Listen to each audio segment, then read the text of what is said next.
Hello everyone, welcome back to our YouTube channel medical and nurses सब। आज की class में हम मिडवाइफरी एंड गायनेकोलॉजी में जो स्पेसिफिक क्वेश्चन रहेंगे आपके, वो एबनॉर्मलिटी इन लेबर और डिलीवरी को लेके रहेंगे। उनका मैनेजमेंट हम कैसे करेंगे, प्लेसेंटा की क्या एबनॉर्मलिटीज़ हो सकती हैं, एमनियोटिक फ्लूइड की क्या एबनॉर्मलिटी होंगी, तो सभी चीज़ें यहाँ पर हम देखेंगे।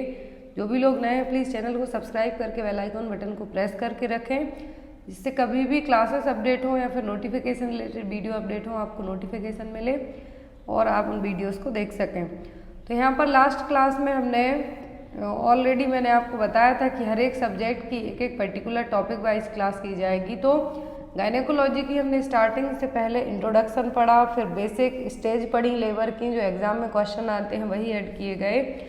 अब यहाँ पर जो क्वेश्चन ऐड है वो भी आपके अपकमिंग एग्जाम में बहुत ही और हो सकता है सेम एज ऐसे ही प्रेजेंट हों, क्योंकि ये क्वेश्चन जितने भी प्रीवियस ईयर पेपर हुए हैं उन सभी पेपर्स में से छांट के लिए गए हैं। मोस्ट इम्पॉर्टेंट थिंग ये क्वेश्चन जिनका भी नॉर्सेट का भी आप लोग पेपर देने वाले हैं उस हिसाब से भी यहाँ पर रेडी किए गए हैं। साथ ही साथ जीएमसी, एनएचएम, सीएचओ जो भी पेपर आप देंगे नर्सिंग के, ऑल इन वन क्वेश्चन हम जिनको कह सकते हैं उस टाइप के क्वेश्चन है। क्वेश्चन है वो है मोस्ट इम्पॉर्टेंट क्वेश्चन, हर एक नर्सिंग एग्जाम में आता है। क्वेश्चन है यहाँ पर, detection of high level of alpha fetoprotein in the mother's blood indicate that developing baby has. तो यदि आपका ब्लड सीरम टेस्ट किया जाता है तो उसमें यदि स्पेशली प्रेगनेंसी में अल्फा फीटोप्रोटीन AFP का लेवल हाई है, दैट मीन्स जो बच्चा है डेवलपिंग फीटस से बेबी उसको कौन सी सिचुएशन डेवलप हो रही है वो यहाँ पर ये टेस्ट आपको प्रेजेंट करेगा यदि AFP का लेवल हाई है तो।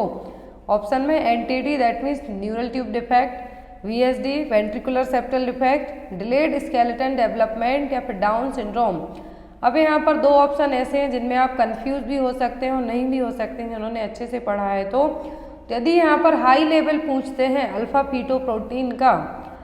फीटोप्रोटीन का लेवल हाई होता है मदर के सीरम में और ब्लड में, तो क्या होगा, बच्चे को जो डेवलपिंग बेबी है उसको न्यूरल ट्यूब डिफेक्ट होने के चांसेस है, NTD उसको डेवलप हो रहा है।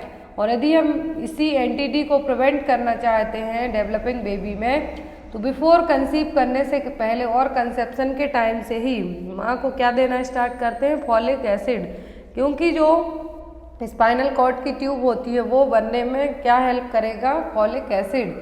तो उसी से हम क्या कर सकते हैं, बेबी को न्यूरल ट्यूब डिफेक्ट से प्रिवेंट कर सकते हैं। और यदि यही क्वेश्चन आपको एग्जाम में आता है कि लो लेवल है AFP का लेवल, यदि लो है, जो नॉर्मल रेंज है उससे कम है, तो क्या होगा, बेबी को डाउन सिंड्रोम। ये क्वेश्चन आपको याद रखना है। जो 5th मंथ में एनोमली स्कैनिंग होती है जनरली उसमें ये सभी चीज़ें पता चल जाती हैं, लेकिन अल्फा फीटोप्रोटीन का लेवल कैसे पता चलेगा, ब्लड सीरम टेस्ट से। तो यहाँ पर बहुत सारी चीज़ें हैं जो जैसे कि NTD हो गया, डाउन सिंड्रोम हो गया, ये सभी 5th मंथ जो एनोमली स्कैनिंग उसमें भी पता चल जाती हैं। लेकिन जो AFP का लेवल यदि आपको बात की जाए तो ब्लड सीरम टेस्ट से ही ये पता चलेगा।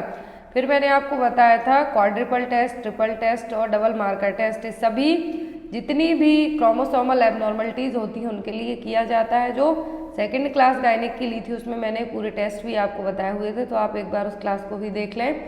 तो यहाँ पर अल्फा फीटोप्रोटीन में दोनों चीज़ें याद रखनी है आपको, लेवल हाई होगा तो NTD और लो होगा तो डाउन सिंड्रोम, ट्राइसोमी 21।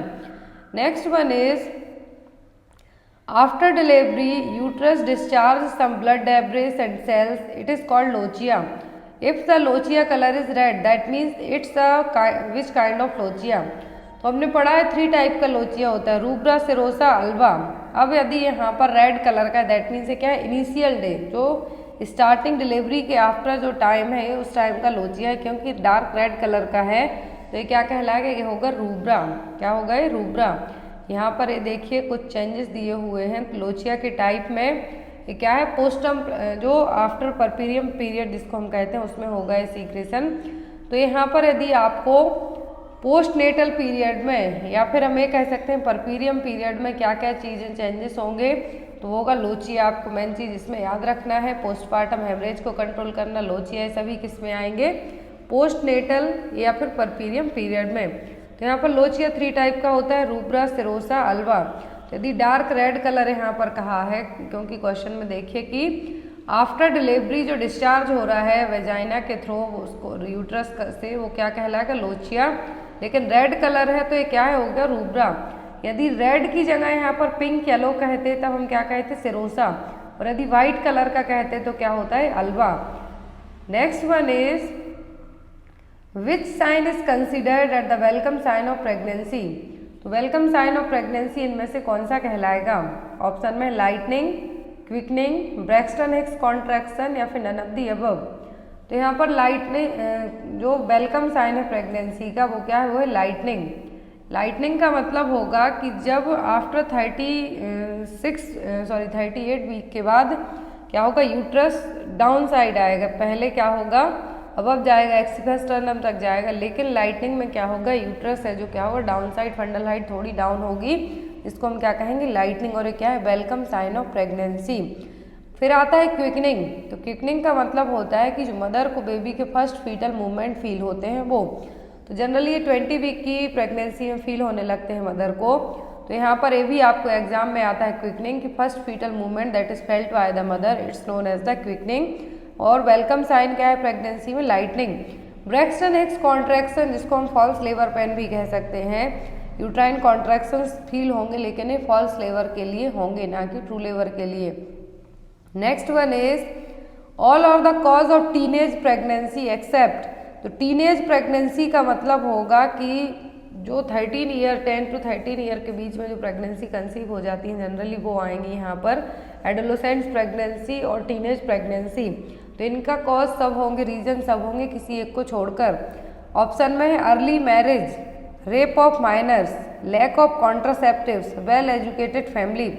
तो टीनेज प्रेगनेंसी के कारण सब हैं किसी एक को छोड़कर, तो early marriage most common cause माना जाएगा, रेप ऑफ माइनर्स और लैक ऑफ कॉन्ट्रासेप्टिव तीनों होंगे। क्या होंगे, तीनों रीजन होंगे टीनेज प्रेगनेंसी के लिए। लेकिन जो नहीं होगा वो होगी वेल एजुकेटेड फैमिली, जो अच्छे पढ़े लिखे फैमिली होगी ना तो वो अर्ली मैरिज करेगी बिफोर 21 ईयर, क्योंकि गवर्नमेंट ने अभी गर्ल्स की एज कितनी रख दी है, 21 रख दी है। रेप ऑफ माइनर्स और लैक ऑफ कॉन्ट्रासेप्टिव पढ़ी लिखी फैमिलीज ये नहीं करेंगी।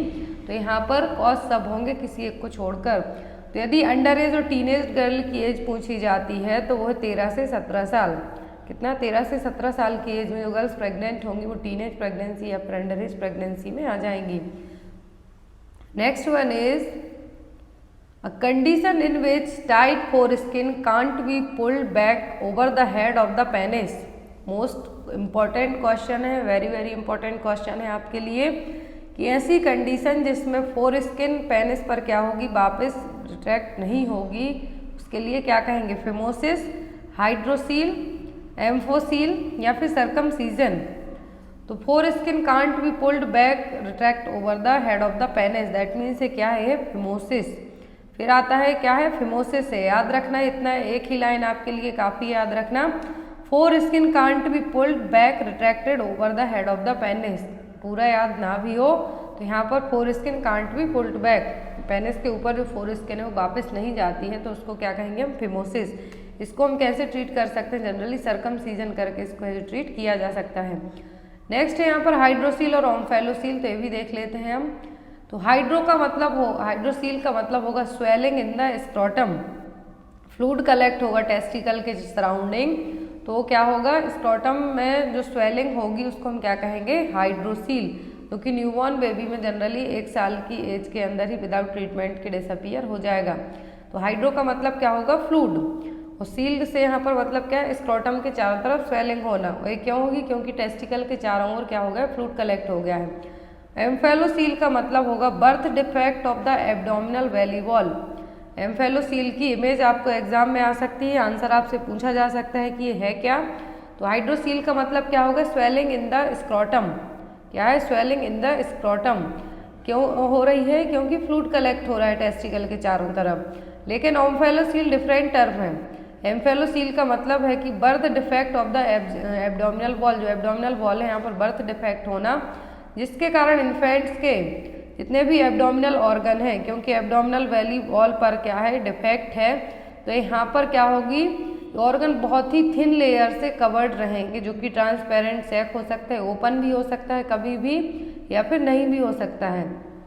तो यहाँ पर इस तरीके से आपको पूरे ऑर्गन दिखाई देंगे जो एब्डोमिनल ऑर्गन है, इसमें स्मॉल इंटेस्टाइन, लिवर और जो भी अदर ऑर्गन बेली लाइन से चिपके हुए होंगे वो सभी यहाँ पर आपको एक ट्रांसपेरेंट लेयर में दिखाई देंगे।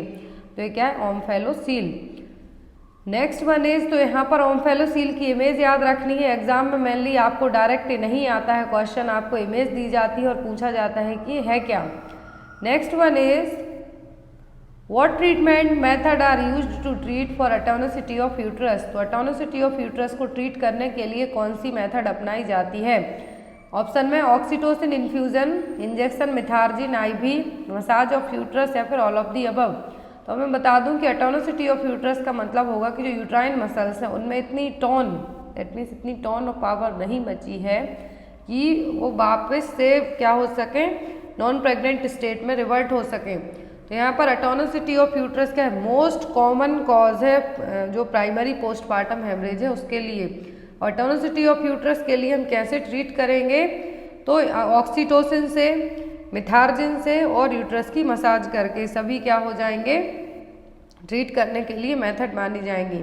तो एटोनिसिटी क्या है, मोस्ट कॉमन कॉज है पीपीएच का। यदि एग्जाम में आपको आता है कि पीपीएच का मोस्ट कॉमन रीजन क्या है, तो वो atonicity of uterus, primary atonicity of uterus.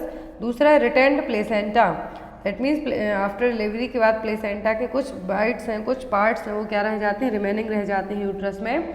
तो यहाँ पर यदि प्राइमरी का पूछें तो एटोनिसिटी होगा, एटोनिसिटी ऑफ यूट्रस। और यदि सेकेंडरी पीपीएच का पूछें तो रिटेंड प्लेसेंटा। और मैनेज कैसे करेंगे हम एटोनिसिटी ऑफ यूट्रस को, ऑक्सीटोसिन इन्फ्यूजन से, मिथार्जिन से और यूट्रस की मसाज करके। Next one is, what is the name of the cell that release during the ovulation. तो ओव्यूलेशन के टाइम पर कौन सी सेल्स रिलीज होंगी, उगोनिया, स्पर्मेटोगोनिया, सेकेंडरी oocytes या फिर primary oocytes। Most important question है, ओव्यूलेशन के टाइम पर जब एग रिलीज होगा तो कौन सी सेल है जो रिलीज होंगी, तो वो होंगी सेकेंडरी oocytes। क्या होंगी, सेकेंडरी oocytes, जो कि इमेच्योर ओवम है आफ्टर ओव्यूलेशन के बाद। तो यहाँ पर आपको याद रखना है कि कौन सी सेल रिलीज हो रही है ओव्यूलेशन में, secondary oocyte। Next one is, और सेकेंडरी oocytes या फिर ओवम जिसको हम कहेंगे, तो सबसे बड़ी सेल है ह्यूमन बॉडी की। Next one is, during first 6 week of pregnancy which organ secrete the hormone progesterone. Question ध्यान से देखिए कि प्रेगनेंसी के फर्स्ट 6 वीक में कौन सा ऑर्गन प्रोजेस्टेरोन को रिलीज करेगा। ऑप्शन में अम्बलाइकस, डेसिडुआ, प्लेसेंटा या फिर कॉर्पस ल्यूटियम।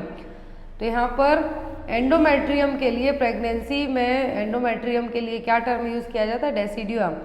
और यहाँ पर जो प्लेसेंटा क्या है, ये परमानेंट ऑर्गन नहीं है, टेम्पररी ऑर्गन होगा जो कि मदर और बेबी के बीच में जो कनेक्शन रखेगा।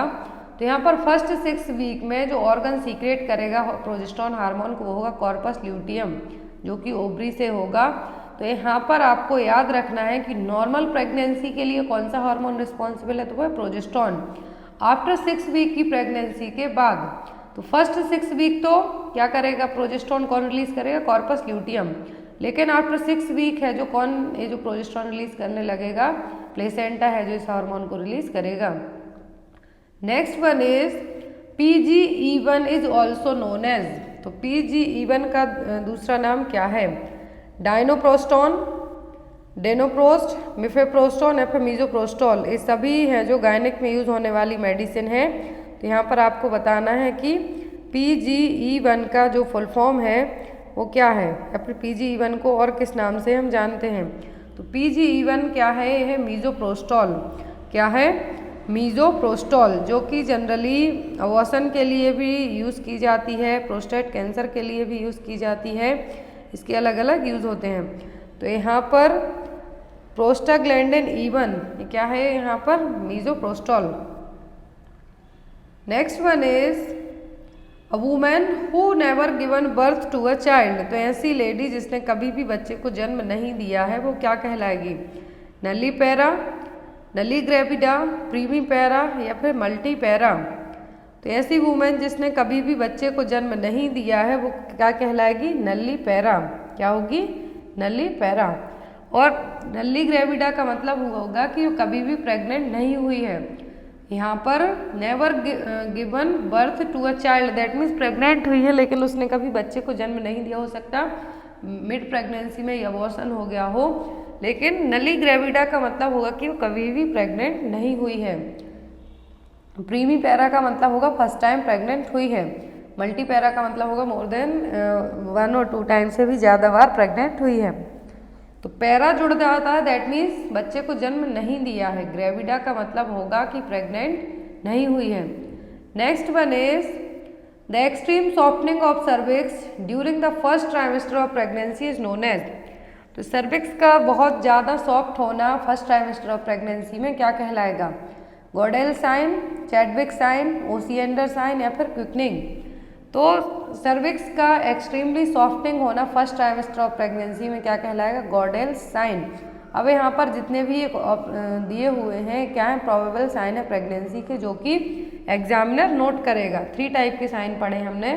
फर्स्ट आता है प्रिजम्पटिव, जो कि हम प्रिज्यूम करेंगे कि हम प्रेग्नेंट हैं, उसमें एमनोरिया आ जाएगा, हो सकता है प्रेगनेंसी हो या ना हो। दूसरे आते हैं प्रोबेबल, जो कि एग्जामिनर नोट करेगा। फिर आते हैं पॉजिटिव, जो कि कन्फर्मेटरी साइन है, जो प्रेगनेंसी के माने जाएंगे। तो यहाँ पर गॉडेल साइन का मतलब क्या है? Softening of cervix. चैडविक का मतलब होता है ब्लूइश और ब्लूइश कलर ऑफ वेजाइना और सर्विक्स, जो कि बहुत ज़्यादा वेस्कुलाइजेशन के कारण होगा। हैगर साइन का मतलब होगा softening of lower uterine segment. क्या है? Softening of lower uterine segment क्या है? Hegar sign. और यहाँ पर फिर आता है बलोटमेंट। क्या है? बलोटमेंट एग्जाम में क्वेश्चन आता है कि method of diagnosing the pregnancy in which the uterus is pushed with a finger to feel whether a fetus moved away and returns again। तो ये क्या है? Ballottement. Next one is the amount of elemental iron in 1 iron tablet for mother is. ये question exam में आता है। मैंने आपको 2 दिन पहले की क्लास में आप देखिए तो मैंने वहाँ पर आपको WIFS और आयरन एनीमिया मुक्त प्रोग्राम है जो बताया था, उसमें चीज़ें बताई थी आपको। तो यहाँ पर क्वेश्चन है कि एलिमेंटल आयरन का कितना अमाउंट होगा। एक जो आयरन की टेबलेट होती है मदर को दी जाती है, ऑप्शन में 60 mg, 60 ग्राम, 50 ग्राम या फिर 50 mg। तो जो एलिमेंटल आयरन होता है उसमें 1 टेबलेट में कितना अमाउंट होगा आयरन का? तो वो होगा 60 mg।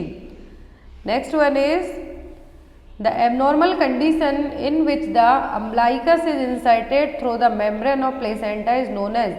तो ऐसी एबनॉर्मल कंडीशन जिसमें क्या है? अम्बलाइकस इंसर्ट है कहाँ से? मेम्ब्रेन ऑफ प्लेसेंटा से। जनरली सेंटर से होना चाहिए, लेकिन ये क्या है? प्लेसेंटा की मेम्ब्रेन के थ्रू इंसर्ट हुई है। तो ये क्या कहलाएगा? बेटलडोर, प्लेसेंटा प्रीविया, वेलामेंटस इंसर्शन या फिर मार्जिनल। तो यहाँ पर एक क्वेश्चन एग्जाम में चारों ऑप्शन में से 4 क्वेश्चन आपके आ सकते हैं एग्जाम में। चलिए यहाँ पे देखते हैं। फर्स्ट आप क्वेश्चन समझिए कि एक एबनॉर्मल कंडीशन है जिसमें अम्बलाइकस कहाँ से इंसर्ट हुई है? मेम्ब्रेन ऑफ प्लेसेंटा से, सेंट्रल पार्ट से होना चाहिए, जो कि कहाँ से हुई है? मेम्ब्रेन से, प्लेसेंटा की मेम्ब्रेन से इंसर्ट हुई है। तो क्या कहलाएगा? वेलामेंटस इंसर्शन। क्या हो गए? वेलामेंटस इंसर्शन। इस तरीके से नॉर्मली प्लेसेंटा में कहाँ से होगी? सेंटर पार्ट से, लेकिन ये देखिए मेम्बर्स जो मेम्ब्रेन से ही क्या हो रही है? इंसर्ट हो रही है। कॉर्ड कहाँ से इंसर्ट हो रही है? फीटल मेम्ब्रेन के यहाँ से ही प्लेसेंटा में इंसर्ट हो रही है। 2 सरफेस होती है, फीटल, मैटरनल, लेकिन यहाँ पर देखिए बाहरी साइड से ही मेम्ब्रेन से ही अटैच होती हुई इंसर्ट हो रही है कॉर्ड। तो ये क्या है यहाँ पर? वेलामेंटस इंसर्शन। अब आता है प्लेसेंटा मार्जिनल कॉर्ड इंसर्शन, जिसमें अम्बलाइकल कॉर्ड कहाँ से? प्लेसेंटा के सेंटर पार्ट से ना लेके जो मार्जिन है, साइड में मार्जिन है, वहाँ से ही इंसर्ट होगी। तो क्या है? मार्जिन। जब यहाँ पर कॉर्ड है कहाँ से इंसर्ट होगी? The cord can be inserted as close to 2 centimetre from the edge of the placenta. तो यहाँ पर एज ऑफ द प्लेसेंटा का मतलब है मेम्ब्रेन से इंसर्ट होती है। तो ये क्या होगा? Velamentous insertion. Next one is in the second stage of labour which of the following injection is given to improve the uterine contraction. तो सेकेंड स्टेज ऑफ लेबर में यूट्राइन कॉन्ट्रैक्शन को इम्प्रूव करने के लिए कौन सा इंजेक्शन दिया जाएगा? सेकेंड स्टेज ऑफ लेबर क्या कहलाती है? बेबी एक्सपल्सन स्टेज, जो कि कंप्लीट 10 सेंटीमीटर सर्वाइकल डायलेटेशन से लेके बेबी एक्सपल्सन की स्टेज है, वो क्या है? Second stage of labour. और सेकेंड स्टेज ऑफ लेबर में ही प्रॉपर इम्प्रूव्ड यूट्राइन कॉन्ट्रैक्शन की जरूरत पड़ती है। कौन सा इंजेक्शन दिया जाता है? ऑक्सीटोसिन, जो कि PPH को भी प्रिवेंट करेगा, प्रॉपर यूट्राइन कॉन्ट्रैक्शन आएंगे जिससे बेबी की वेजाइनल डिलीवरी पॉसिबल रहेगी। तो यहाँ पर यूट्राइन कॉन्ट्रैक्शन को अच्छे से लाने के लिए, इम्प्रूव करने के लिए कौन सा इंजेक्शन दिया जाएगा? Oxytocin. Next one is corpus luteum of pregnancy is active till. तो प्रेगनेंसी में कॉर्पस ल्यूटियम कब तक एक्टिव होता है? जो कि प्रोजेस्टेरोन हार्मोन को रिलीज करता है, ओवरी का पार्ट है। तो कॉर्पस ल्यूटियम प्रेगनेंसी में कब तक एक्टिव रहेगा? 6 to 10 weeks, 12 to 14 weeks, 16 to 18 weeks या फिर 20 to 25 वीक्स। तो यहाँ पर कॉर्पस ल्यूटियम का काम क्या है? प्रोजेस्टेरोन को रिलीज करना। और प्रेगनेंसी में कब तक एक्टिव रहेगा? 12 to 14 वीक्स के, क्योंकि आफ्टर द क्या कौन रिलीज करेगा? यही हार्मोन प्रोजेस्टेरोन, तो करेगा placenta. Next one is the most sensitive marker to predict preterm labour is. Preterm labour का मतलब है कि बिफोर 37 वीक के जो लेबर पेन आना स्टार्ट हो जाते हैं, डिलीवरी होगी, वो क्या है? Preterm labour. तो प्री टर्म लेबर को प्रिडिक्ट करने के लिए कौन सा है जो एक सेंसिटिव मार्कर होगा? Cervical length, serum ferritin, ferning test या फिर फाइब्रोनेक्टिन। तो यहाँ पर फर्निंग टेस्ट और फाइब्रोनेक्टिन दोनों एग्जाम में आपको आते हैं। तो यहाँ पर फर्निंग टेस्ट भी प्री टर्म लेबर को डिटेक्ट करने के लिए यूज़ किए जाते हैं, लेकिन यहाँ पर जो फर्निंग टेस्ट जनरली ओवुलेशन के लिए किए जाते हैं, इनफर्टिलिटी के लिए किए जाते हैं। तो यहाँ पर प्रिडिक्ट करने के लिए कि प्री टर्म लेबर हो सकता है, वो क्या है? फाइब्रोनेक्टिन। क्या है? एक बायोकेमिकल मार्कर है जो कि प्रिडिक्ट करने के लिए, दैट मीन्स कि बिफोर 37 वीक के भी डिलीवरी हो सकती है। तो क्या हो जाएगा? बायोकेमिकल मार्कर और सेंसिटिव मार्कर हो जाएगा फाइब्रोनेक्टिन। तो यहाँ पर आपका राइट आंसर क्या होगा? Fibronectin. Next one is the major contributor of amniotic fluid is. तो एमनियोटिक फ्लूइड में सबसे ज़्यादा क्या होता है? Mother's plasma, fetal plasma, fetal urine या फिर मदर्स यूरिन। तो जो एमनियोटिक फ्लूइड होता है इसमें सबसे ज़्यादा क्या होता है? Fetal urine. क्या होगा? Fetal urine. और जो पॉलीहाइड्रोमनियास का मेन रीजन क्या होता है? होता है फीटल डायूरेसिस। एग्जाम में क्वेश्चन आपको आता है कि फीटल यदि बहुत ज़्यादा यूरिन प्रोड्यूस करेगा तो क्या होगा? पॉलीहाइड्रोमनियास का मेन रीजन माना जाता है। Next one is the quantity of hormone released by progestacide per day is. तो प्रोजेस्टासाइड क्या है? हार्मोनल आईयूसीडी है। तो प्रोजेस्टासाइड है जो पर डे कितना हार्मोन प्रोजेस्टेरोन रिलीज करेगी? 20 म्यूजी, 45 म्यूजी, 65 म्यूजी या फिर 85 म्यूजी। तो प्रोजेस्टासाइड पर डे रिलीज करेगा। ये देखिए डिवाइस है एक आईयूसीडी जो कि हार्मोनल आईयूसीडी है। तो पर डे यदि प्रोजेस्टासाइड की बात की जाए तो पर डे 65 म्यूजी, करेक्ट आंसर है यहाँ पर आपका 65 म्यूजी, 65 म्यूजी पर डे प्रोजेस्टासाइड रिलीज करेगी प्रोजेस्टेरोन हार्मोन को। अब यहाँ पर टोटल इसमें कितना प्रोजेस्टासाइड में हार्मोन होगा? तो प्रोजेस्टेरोन रिलीजिंग आईयूसीडी या फिर प्रोजेस्टासाइड, तो यहाँ पर प्रोजेस्टासाइड कितना रिलीज करती है? 30 mg प्रोजेस्टेरोन इसमें टोटल रहेगा, जिसमें से 65 म्यूजी हार्मोन है पर डे रिलीज करेगी। और इसका जो मोड ऑफ एक्शन है कि प्रेगनेंसी को कैसे प्रिवेंट करेगी? तो म्यूकस का, थिक म्यूकस प्लग का क्या करेगी? फॉर्मेशन करेगी सर्वाइकल ओस के यहाँ पर, जिससे स्पर्म ओवम को पेनिट्रेट नहीं कर पाएंगे। क्या होगा? स्पर्म ओवम के लिए है जो सर्वाइकल ओस को पेनिट्रेट नहीं कर पाएंगे। क्यों? क्योंकि ये जो प्रोजेस्टासाइड है क्या करेगी? म्यूकस का वहाँ पर थिक प्लग है जो बना देगी। पर डे यदि टोटल पूछे प्रोजेस्टासाइड में तो 38 mg, पर डे रिलीज पूछे तो 65 म्यूजी। नेक्स्ट कौन सा हार्मोन है इसमें? तो वो है प्रोजेस्टेरोन। प्रोजेस्टेरोन रिलीजिंग आईयूसीडी है। Next one is all of the following are germ cell tumours except. तो सभी जर्म सेल ट्यूमर्स हैं किसी एक को छोड़कर। ऑप्शन में मीजोनेफ्रिक ट्यूमर्स, टेरेटोमा, डिसजर्मिनोमा या फिर एंडोडर्मल साइनस ट्यूमर। तो जर्म सेल ट्यूमर सब हैं किसी एक को छोड़कर, तो क्या है? मीजोनेफ्रॉइड ट्यूमर। जर्म सेल ट्यूमर कौन कौन से हैं यहाँ पर? टेरेटोमा, डिसजर्मिनोमा, एंडोडर्मल साइनस, इनके नाम आप याद रखें वही काफ़ी हैं आपके लिए। Embryonal carcinoma, polyembryoma, choriocarcinoma and mixed forms. लेकिन मीजोडर्मल के नाम आप याद रखेंगे, जिसको हम एपिथेलियल ट्यूमर भी कह सकते हैं। तो जर्म सेल का मतलब है यहाँ पर ऐसे ट्यूमर्स जनरली, और यहाँ पर मीजोनेफ्रॉइड पूछे तो एपिथेलियल ट्यूमर की जो जनरली कैटेगरी में आएंगे, जैसे कि अनकॉमन ट्यूमर ऑफ ओवरी और highly malignant tumour. Next and most important question, Moskowitz repair is done for. तो मॉस्कोविट्ज रिपेयर किसके लिए यूज किया जाएगा? Vault prolapse, enterocele, chronic inversion of uterus या फिर एडिनोमायोसिस। तो मॉस्कोविट्ज रिपेयर किसके लिए यूज किया? दैट मीन्स ट्रीट करने के लिए, रिपेयर करने के लिए किया जाएगा। तो ये कंडीशन होगी एंटेरोसील। क्या होगी ये? एंटेरोसील और स्मॉल बाउल प्रोलैप्स, जो कि एक पेल्विक ऑर्गन प्रोलैप्स जिसको हम कह सकते हैं। ये देखिए यहाँ पर प्रोलैप्स के टाइप दिए हुए हैं। तो जब यहाँ पर नॉर्मल एनाटॉमी इस तरीके से होगी, यहाँ पर फर्स्ट इमेज देखिए, क्वेश्चन एग्जाम में आते हैं रेक्टोसील, एंटेरोसील और सिस्टोसील। तो यहाँ पर जो एंटेरोसील है इसमें क्या होगा कि जो पेल्विक ऑर्गन है, एंटेरोसील में पूरे बाउल प्रोलैप्स या फिर पेल्विक ऑर्गन है, कहाँ पर प्रोलैप्स होते हैं? वेजाइना में। तो इसको हम क्या कहेंगे? एंटेरोसील। अब यहाँ पर यदि ब्लैडर प्रोलैप्स होता है वेजाइना में तो यूरिन लीक होगी वेजाइना के थ्रू, तो वो क्या कहलाएगा? सिस्टोसील। क्वेश्चन ध्यान से देखिए, इमेज देखिए ध्यान से कि यदि ब्लैडर प्रोलैप्स होगा वेजाइना में तब हम इसको कहेंगे सिस्टोसील। यदि यहाँ पर जो रेक्टम प्रोलैप्स होगा वेजाइना में उसको हम क्या कहेंगे? रेक्टोसील। यदि पूरी यूट्रस प्रोलैप्स हो जाती है, वूम यूट्रस प्रोलैप्स होती है, तो हम इसको क्या कहेंगे? Uterine prolapse. तो यहाँ पर दोनों चीज़ें याद रखनी है आपको। तो यहाँ पर जो मॉस्कोविट्ज रिपेयर है इसमें क्या किया जाएगा कि जो भी यूरेटर के यहाँ पर जो भी ऑर्गन प्रोलैप्स होते हैं उनको स्टिच करके रखा जाएगा। नेक्स्ट है यहाँ पर what is the duration of pregnancy in human being is. तो ह्यूमन बीइंग में टोटल ड्यूरेशन प्रेगनेंसी की कितनी होती है? 10 lunar month, 280 days, 9 calculated month plus 7 days या फिर ऑल ऑफ दी अबव।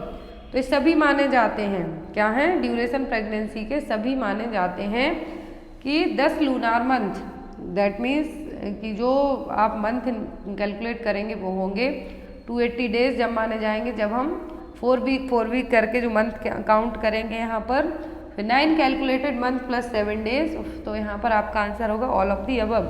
अब एग्जाम में आपको जीटीपीएल स्कोरिंग पूछी जाती है, जीटीपीएल स्कोरिंग पूछी जाती है, तो इसका मतलब यहाँ पर क्या है? जी डिनोट करेगा ग्रेविडा को, दैट मीन्स वुमेन कितने बार प्रेग्नेंट हुई है। टी रिप्रेजेंट करेगा कि टर्म प्रेगनेंसी कितनी हुई, आफ्टर 37 वीक के बाद कितनी डिलीवरी हुई है, तो वो किस में आएंगे? टर्म प्रेगनेंसी में। बिफोर 36 वीक और आफ्टर 20 वीक के बाद जो डिलीवरी हुई है वो किस में आएंगे? प्री टर्म में।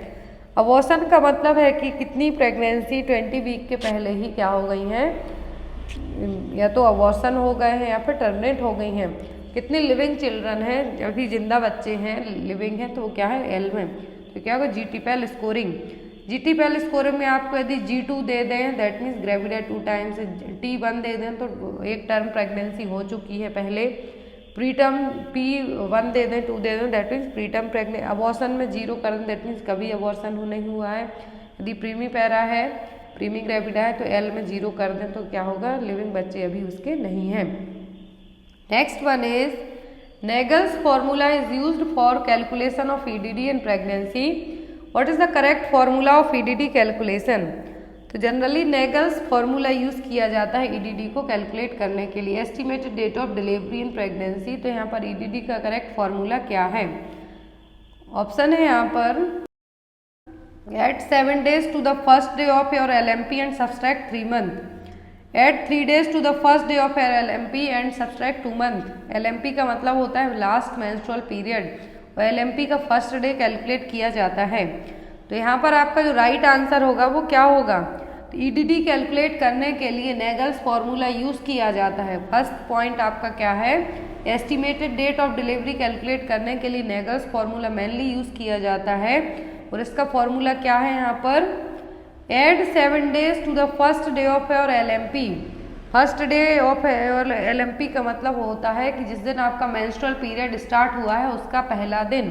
मान लीजिए आपको डेट दी जाती है, आज है 28, क्या है? 28 है आपके पीरियड्स, या फिर जिस भी लेडी को अपना ईडीडी कैलकुलेट करना है तो 28 तारीख है यहाँ पर आज, तो 28 + 7 डेज और उसमें से 3 महीने रिट्रैक्ट कर देना है। तो यहाँ पर first day of your LMP was November 1 and EDD आपको निकालना है। तो आपको एग्जाम में ऐसे डायरेक्ट नेगल्स फॉर्मूला नहीं दिया जाएगा, आपको डेट दी जाएगी कि LMP है 29 या फिर 28, कोई भी डेट दे देंगे। फिर आपको नेगल्स फॉर्मूला यूज़ करके जो EDD कैलकुलेट करना है तो आप इस तरीके से निकाल सकते हैं। Next one is roll over test in pregnancy performed for developing of which condition in mother. Roll over test pregnancy में मदर में कौन सी कंडीशन को डायग्नोस करने के लिए किया जाएगा? Diabetes mellitus, eclampsia, uterine prolapse या फिर placental abruption. Roll over test किया जाएगा प्रेगनेंसी में, तो क्या कंडीशन डायग्नोस करने के लिए होगा मदर में? एक्लेम्पसिया के लिए। रोल ओवर टेस्ट सिंपल और इजीली क्लिनिकल टेस्ट है जो कि स्फेग्मोमैनोमीटर के थ्रू प्रेगनेंसी इंड्यूस्ड हाइपरटेंशन के लिए किया जाएगा। तो एक्लेम्पसिया प्री एक्लेम्पसिया दोनों टर्म आपको पता होंगे, लेकिन इसका बेसिक माइनर सा डिफरेंस आपको बता दें। तो एक्लेम्पसिया प्री एक्लेम्पसिया से किस तरीके से अलग है तो ये भी देख लीजिए। तो एक्लेम्पसिया में कभी भी प्री एक्लेम्पसिया में कन्वर्जन नहीं आते हैं। एक्लेम्पसिया एक जो इनके बीच का एक जो डिफरेंस है वो यही है। और इनको ट्रीट करने के लिए जो मेडिसिन होती है वो क्या है? MgSO4 magnesium toxicity. और क्यों दी जाती है? एक्लेम्प्टिक फिट्स को प्रिवेंट करने के लिए। यदि इसका ओवरडोज होता है तो MgSO4 के ओवरडोज को ट्रीट करने के लिए फिर क्या दिया जाता है? Calcium gluconate. छोटे से टर्म से इनको आप स्क्रीनशॉट लेके रख सकते हैं। यदि इनके डेंजर साइन पूछते हैं एक्लेम्पसिया प्री एक्लेम्पसिया के तो हेडेक, ब्लड विजन, अपर एब्डोमिनल पेन। लेकिन इनमें प्रोटीनयूरिया, हाई ब्लड प्रेशर है जो रहेगा मेन इनके साइन है। इनके बीच का डिफरेंस पूछते हैं एक्लेम्पसिया प्री एक्लेम्पसिया से किस तरीके से अलग है। तो प्री एक्लेम्पसिया में कभी भी कन्वर्जन और जो एक्लेम्प्टिक फिट्स हैं वो नहीं आएंगे प्री एक्लेम्पसिया में, लेकिन एक्लेम्पसिया में आएंगे। अब MgSO4 टॉक्सिटी को चेक करने के लिए कि ओवरडोज हुआ है या नहीं तो क्या यूज़ किया जाता है? Burp technique, BURP burp technique. तो इसका मतलब क्या है? ब्लड प्रेशर डिक्रीज हो रहा है, यूट्राइन आउटपुट डिक्रीज हो रही है, रेस्पिरेटरी रेट डिक्रीज हो रही है, पैटलर रिफ्लेक्स क्या है? एब्सेंट है। तो यहाँ पर एक बर्प यदि पूछा जाता है कि बर्प टेक्निक किसके लिए यूज़ की जाती है तो मैग्नीशियम सल्फेट की MgSO4 की टॉक्सिटी हुई है या नहीं उसके साइन चेक करने के लिए यूज़ की जाएगी। Next one is all are the stage of eclamptic conversion except. तो एक्लेम्प्टिक कन्वर्जन कब आएंगे? एक्लेम्पसिया की सिचुएशन में, हाई ब्लड प्रेशर होगा प्रेगनेंसी में तब।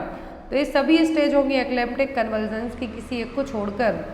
Pre monetary stage, tonic stage, clonic stage या फिर प्री मॉर्बिड स्टेज। तो एक्लेम्प्टिक कन्वर्जन की सभी स्टेज होंगी किसी एक को छोड़कर, तो क्या होगी? Pre morbid stage. यहाँ पर ये देखिए प्री मॉनिटरी होगा, टॉनिक होगा, क्लॉनिक होगा और स्टेज ऑफ कॉमा। 4 स्टेज होती हैं। प्री मॉनिटरी स्टेज जिसमें पेशेंट अनकॉन्शियस होगा, मसल ट्विस्टिंग होगी, टंग लिम्ब सभी ट्विस्ट होंगे, आई वॉल्स है जो एक साइड या फिर दोनों साइड फिक्स्ड हो जाएंगी और ये कम से कम 30 सेकेंड तक रहेगी। टॉनिक में बॉडी में ट्रंक ऑफिस्टोटोनस जिसको हम कहेंगे वो देखने को मिलेगा, लिम्स और हैंड पूरे क्लेंच हो जाएंगे, साइनोसिस देखने को मिलेगा, आई वॉल्स फिक्स्ड रहेंगे और ये भी 30 सेकेंड के लिए रहेगी। फिर आती है क्लॉनिक स्टेज। क्लॉनिक स्टेज कितने 1 से 4 मिनट के लिए रहेगी और इसमें साइनोसिस धीरे धीरे चला जाएगा। और लास्ट आती है कोमा की stage. Next one is the sebaceous gland which remain non dominate in non pregnant stage becomes hypertrophy during pregnancy is known as. बहुत ही अच्छा क्वेश्चन है यहाँ पर कि सेबेसियस ग्लैंड जो नॉन प्रेग्नेंट स्टेज में क्या है? नॉन डोमिनेंट है, दैट मीन्स उतनी फंक्शनिंग में नहीं है, लेकिन प्रेगनेंसी में यहाँ पर हाइपरट्रॉफी देखने को मिलेगी। तो वो क्या है? Braxton Hicks contraction, axillary tail, secondary chloasma, फिर मॉन्टोगमरी ट्यूबरकल। तो sebaceous gland non pregnant stage में नॉन डोमिनेंट है, लेकिन प्रेगनेंसी में क्या हो जाती है? यहाँ पर हाइपरट्रॉफी देखने को मिलेगी। तो ये क्या है? मॉन्टोगमरी ट्यूबरकल इस तरीके से जो यहाँ पर देखने को मिलेगी। नॉन पिगमेंटेड नोड्यूल्स रहेंगे एरियोला के चारों तरफ जो कि 2nd मंथ प्रेगनेंसी में दिखाई देंगे। तो ये क्या है यहाँ पर? मॉन्टोगमरी ट्यूबरकल। स्टीरिया ग्रेविडम स्ट्रेच मार्क है प्रेगनेंसी में होने वाले इस तरीके से। लाइना नियाग्रा क्या है? जो ब्लैक लाइन होती है क्या है? लाइना Niagara. Next one is which of the following process reduce surface area at the placental site and helpful in separation of placenta. Question ध्यान से देखिए और यहाँ पर जो मैंने इमेज दिखाई है ये आप याद रखें। इस तरीके से इमेज देख, स्टीरिया ग्रेविडेरम है, जो ब्लैक लाइन दिख रही है क्या है, लाइन है Niagara. Next one is which of the following process reduce surface area at the placental site and helpful in separation of placenta. तो कौन सी यहाँ पर प्रोसेस है जो कि सरफेस एरिया को कम करेगी इस प्लेसेंटल साइट पर और प्लेसेंटा सेपरेट होगा। यूट्राइन डायलिटेशन, रिट्रैक्शन, एफास्टमेंट या फिर कॉन्ट्रैक्शन। तो कौन सा यहाँ पर प्रोसेस होगी जिससे सरफेस एरिया कम होगा और प्लेसेंटल साइट से और प्लेसेंटा इजीली सेपरेट हो पाएगा, तो वो होगी retraction. Next one is method of placental separation when placenta separate from the centre it is known as. ये क्वेश्चन मैंने आपको कल ही दोनों मेथड पढ़ाई है, पेरिफेरल और सेंट्रल रीजन से। तो अब यहाँ पर क्वेश्चन है कि सेंटर पार्ट से यदि प्लेसेंटा सेपरेट होता है तो कौन सी मेथड होगी प्लेसेंटल सेपरेशन की। Duncan method, Schultze method, Naegele's rule या फिर जॉन्स मेथड। तो यहाँ पर जो मेथड होगी प्लेसेंटा सेंटर पार्ट से सेपरेट हो रहा है तो वो होगी स्लट्स मेथड। और यदि यही पेरिफेरल वे से क्या होता, सेपरेट होता, तब हम कहते हैं इसको मैथ्यू। तो यहाँ पर डनकन मेथड कहेंगे कब, जब पेरिफेरल वे से सेंटर पार्ट पेरिफेरल रीजन से इस तरीके से होता, लेकिन ये सेंटर पार्ट से हो रहा है तो क्या है स्लट मेथड। यहाँ पर साइन यदि प्लेसेंटल सेपरेशन के 3 मोस्ट कॉमन साइन होते हैं, एग्जाम में दिए जाते हैं, क्वेश्चन एक्सेप्ट करके आता है। तो यदि प्लेसेंटल सेपरेशन के साइन कौन कौन से हैं, lengthening of the umbilical cord outside, uterus becomes firm and globular, uterus rises in the abdomen. Exam में क्वेश्चन आता है कि यूट्रस डाउन साइड जाएगा या ऊपर की साइड जाएगा, तो यूट्रस कहाँ पर जाएगा, एब्डोमेन की साइड, राइज होगा ऊपर की तरफ। गस ऑफ द ब्लड क्या है, सभी गोल्डन और गोल्डन साइन है किसके, प्लेसेंटा सेपरेट होने के। नेक्स्ट वन इज, इसका आंसर आप लोग कमेंट बॉक्स में देंगे। During pregnancy the structure that acts as powerhouse of hormone production is. तो प्रेगनेंसी में कौन सा स्ट्रक्चर है जो पावर हाउस का काम करेगा हार्मोन को प्रोड्यूस करने के लिए। ऑप्शन में कॉर्पस ल्यूटियम, प्लेसेंटा, ब्रेस्ट या फिर यूट्रस। कौन सा स्ट्रक्चर पावर हाउस का काम करेगा हार्मोन प्रोड्यूस करने में प्रेगनेंसी में। तो इसका आंसर आप लोग कमेंट बॉक्स में देना। आई होप आपको आज की क्लास अच्छी लगी हो। Thank you for watching us, bye bye.